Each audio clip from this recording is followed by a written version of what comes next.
I'd like everyone here to take a moment. Think, what do you consider normal? Now, it could have been a definition. Normal is typically associated with usual, typical, and most importantly, the expected. It also could have been some examples. For me, ever since I've gone to school, I knew I would go through elementary, then to high school, then to university, pursue my bachelor's, and just kind of figure it out from there. It's what I've known I would do ever since I learned what the word bachelor meant. Ever since I learned how to multiply 5 times 5 and recounted my ABCs in kindergarten. This was what was normal to me.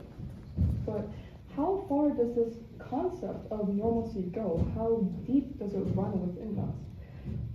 Let me take another example.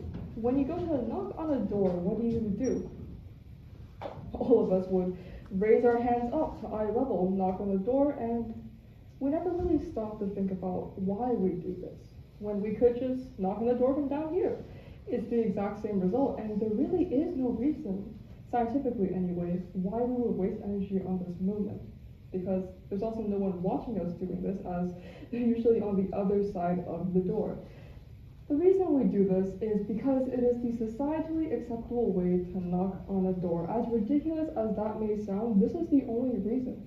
Because it's how we've seen everyone else do it, how we've been indirectly taught, and it's just ingrained in our minds. Let me take a more relevant example. Right now I'm dressed in a suit, full formal. This is the dress code for this event, so I look very in place, like everyone else, right? But it's also the second to last day of school. Let's go back 3 hours when I was in my chemistry class writing my chem final. This attire was very out of place. I looked completely unlike anyone else, and frankly, I got a few stares. But this is the difference, because right here, right now, I feel normal, I feel in place. But there, I felt abnormal. And this is the important part, because with the creation and existence of normal ultimately has to follow the opposite, the abnormal. Abnormal, weird, strange, and most importantly, different. This is what causes a rift in our society. These terms that ostracize those we consider to not fall under the umbrella category of normal and cast to the other side.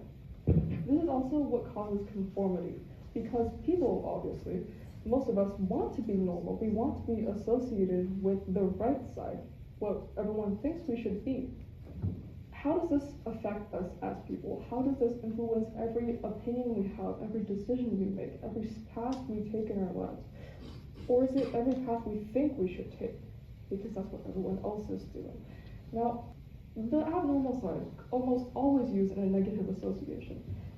It impacts us in ways we don't even think. Because, let me bring up another instance. Social anxiety, according to the National Library of Medicine, is the 3rd leading mental illness in the world, right after depression and substance abuse. It's especially prevalent in children, youth, and especially in the modern day, when we have technology, we have phones that connect us to social media. We can access basically the entire library of the world's information from a click of our hand. Why is this important to normalcy? Because normalcy causes conformity.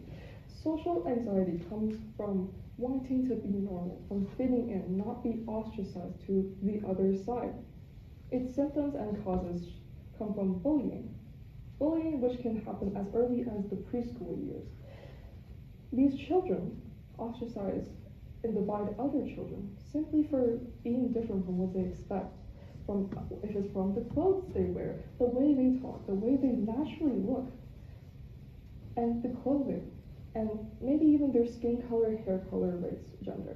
Now, this teaches these children that they want to be normal, that if they don't want to be cast to the other side, they want to conform to society, and these children grow up into our current youth, living with this social anxiety in the back of their mind, living with this, driving them every single day, making and impacting their every decisions. So, apart from the obvious, why is this an issue? After all, walking a path that has already been treaded and built for you is the easiest. It is the simplest way. Well, the issue is conformity ultimately leads to stagnation. As a society, we should be fearing stagnation. Let's take a step back right now. Take a moment to look around you. You're sitting on chairs made from plastic that's not naturally occurring, it's man-made. It's molded in our factories using machines ran by oil we harvested from the ground. You're using cameras, phones, things that we built, that we, descendants of cavemen, built from water, sticks, stones, and air. How do we create Wi-Fi from these materials? We rarely ever take a step back to really admire how far society has come and how much innovation we've made. But would this innovation have been possible if the people before us had just treaded their normal paths? Would we be living in a world like we live in today if those people had just decided to go along and do what's normal? Go back, let's say, 100 years. Back then, 1924, that was just about when women in Canada got the right to vote, the right to franchise.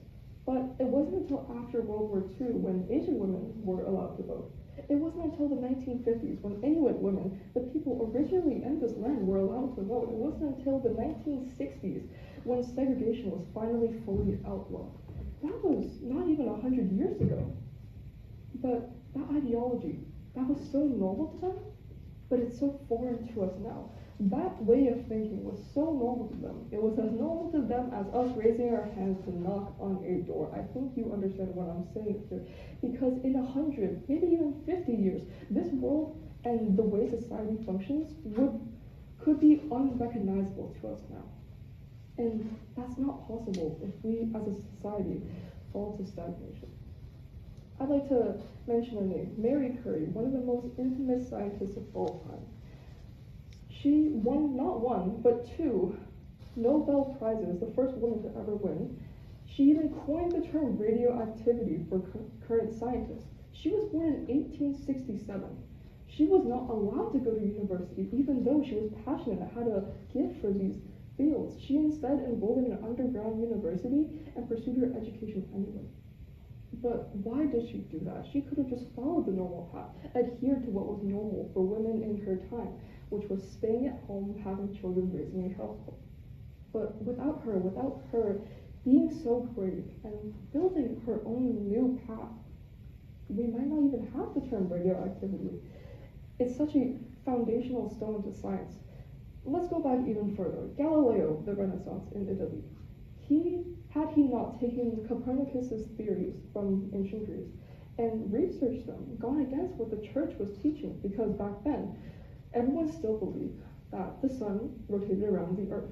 Obviously, that's not what we believe today, but it was back then. And he was declared a heretic for his research, for his theories on if the sun was actually the one in the center of the universe.